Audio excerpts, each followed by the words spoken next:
Pernyataan hukum Tim Advokasi Anti Kriminalisasi Akademisi dan Aktivis tentang uji laboratorium forensik ijazah Jokowi oleh Barreskrim Mabes Polri. Kasus ijazah palsu Jokowi sudah hampir 3 tahun bergulir, khususnya sejak diterbitkannya buku Jokowi Undercover 2 bertema lelaki berijazah palsu yang ditulis Bambang Trimulyono.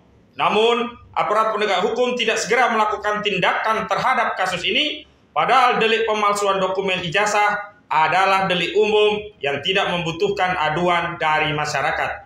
Laporan yang diajukan TPUA, Tim Pembela Ulama dan Aktivis tentang dugaan ijazah palsu Jokowi di Barreskrim Polri sudah dilakukan sejak Desember 2024 yang lalu.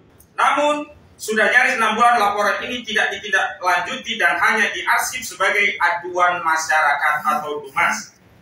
Begitu klien kami, Dr. Roy Suryo, Dr. Rismon Hasyolan Siadipan, Rizal Fadila Esa, Dr. Tifauzia Tiasuma, Kurnia Tri Royani, dan Profesor Egy Sujana SHMSI dilaporkan oleh Saudara Joko Widodo ke Polda Metro Jaya tanggal 30 April 2025.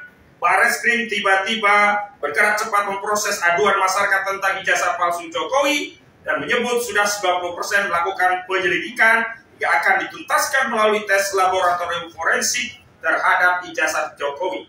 Berkenaan dengan hal itu, Tim Advokasi Anti Kriminalisasi Akademisi dan Aktivis menyatakan sikap. Pertama, kami menolak hasil tes laboratorium forensik secara sepihak oleh Barreskrim Polri karena proses yang sepihak ini syarat muatan politik, tidak egaliter, tidak transparan, tidak kredibel, dan tidak akuntabel. Karena proses sepihak ini tidak dapat dipahami sebagai proses penegakan hukum, melainkan memiliki tendensi politik untuk menyelamatkan Jokowi melalui sebuah proses yang ujungnya patut diduga ijazah Jokowi akan dinyatakan asli. Kedua, aduan masyarakat atau DUMAS yang ditindaklanjuti dengan laporan informasi bukanlah tindakan pro justisia. Proses dalam tahapan ini hanyalah pra-pemeriksaan untuk menentukan apakah aduan masyarakat layak direkomendasikan untuk dilanjutkan pada tindakan pro justisia dengan diterbitkan laporan polisi.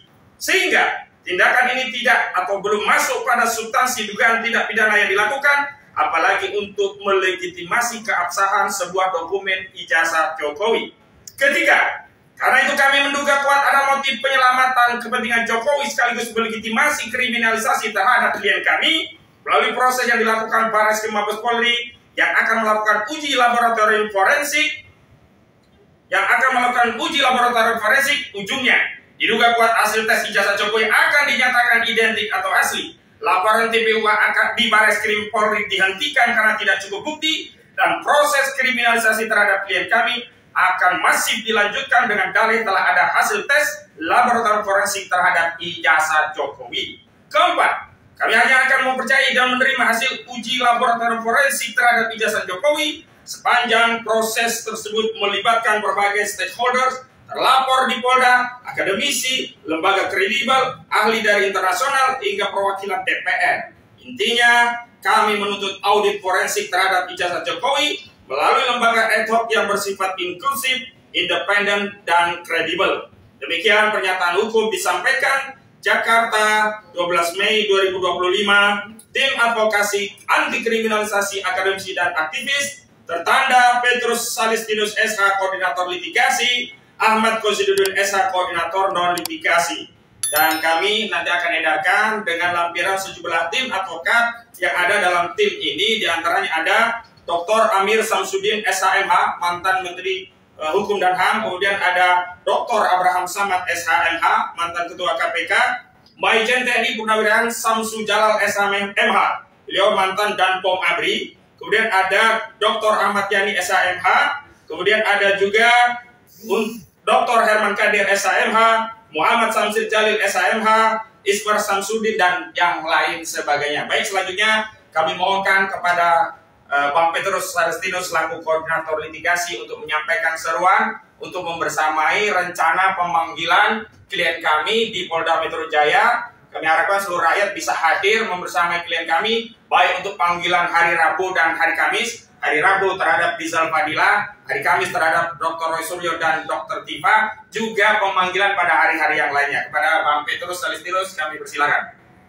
Baik, terkait dengan upaya kriminalisasi yang saat ini tengah berjalan, kami menghimbau kepada rekan-rekan advokat, para praktisi hukum, supaya kita semua bersatu memberikan dukungan kepada Mas Roy Suryo dan kawan-kawan yang saat ini menghadapi proses yang secara nyata menurut pandangan kita ini bagian dari kriminalisasi, supaya proses ini berjalan secara benar, terutama pihak Polri harus netral.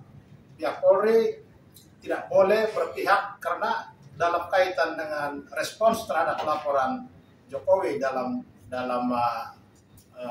perkara dugaan pencemaran nama baik, nampak sekali polisi sudah melangkai hal-hal penting yang harus didahulukan. Ini menunjukkan bahwa sinyal kriminalisasi itu mulai terjadi. Ya. Panggilan terhadap terlapor dengan agenda klarifikasi itu sebetulnya langkah yang menurut kita keliru besar, karena yang harus diklarifikasi adalah pihak pelapor. Karena kita tahu di dalam KUHP itu ada beberapa pasal mengenai persangkaan palsu, laporan palsu, sehingga orang kemudian menjadi korban dari laporan palsu, dan itu sudah banyak terjadi. Nah, kami minta supaya dalam kaitan dengan perkara ini, seharusnya Polri menjadikan momentum untuk berbenah, bertindak secara objektif, terutama memberikan pelayanan keadilan secara benar. Saya kira itu. Baik, terima kasih. Mungkin ada yang lain sebelum ditutup? Cukup ya. Cukup demikian. Wassalamualaikum warahmatullahi wabarakatuh.